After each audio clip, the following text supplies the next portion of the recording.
1200 માં મળતી જોડી આપી દેવાની ફક્ત 749 માં. ભાઈ ગુજ્જો કલેક્શન ની બ્રાન્ચ 2 નું ઓપનિંગ છે બોટાદમાં, એટલે સ્પેશિયલ ઓફર કાઢી છે. હવે તમને અમારી દુકાનમાં મળવાનું હોય એનું કહી દો. જો ભાઈ ટ્રેન્ડિંગ બધા આર્ટિકલ મળવાના છે ભાઈ, ઇમ્પોર્ટેડ ફેબ્રિક અને ભાઈ પ્રીમિયમ ક્વોલિટી. એક વખત તમે એને ચેક કરી શકો. અમે ગયા હતા ગુજ્જો કલેક્શન માં, જે ઓફર છે ને કાંઈ ઓફર નથી.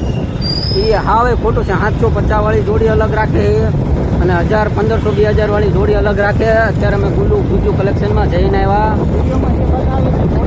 જે વિડીયોમાં એને ઇન્સ્ટાગ્રામમાં અપલોડ કર્યો, યુટ્યુબમાં અપલોડ કર્યો, બધી ઓફર ખોટી છે. હવે કોઈ વસ્તુ એમાં સાચી નથી. કોઈ ઓફર જોઈને જાતા નહીં. ભલે જાવ એનો કોઈ વાંધો નથી. કોઈ ઓફર આવે ખોટી છે, ઓફરના લાલચે કોઈ જાતા નહીં. એટલે હવે ફેક ઓફર. અત્યારે કેટલા લગભગ 10 વાગ્યા લગી હતા અમે. બપોરે અમે વિસીડીમાં પણ ગયા. બપોરે અહીંયા ગયા નથી કે બપોરે 750 વાળી જોડી નથી, એવું ખોટું બોલે છે. એટલે અમે અત્યારે વિડીયો ઉતારવા સહીને ગયા હતા કે એનો આપણે જે ના પાડે છે ને એનો આપણે વિડીયો ખુદ ઉતાર્યો છે. આપણે છેલ્લે મૂકશું, તમે જોઈ લેજો આગળ.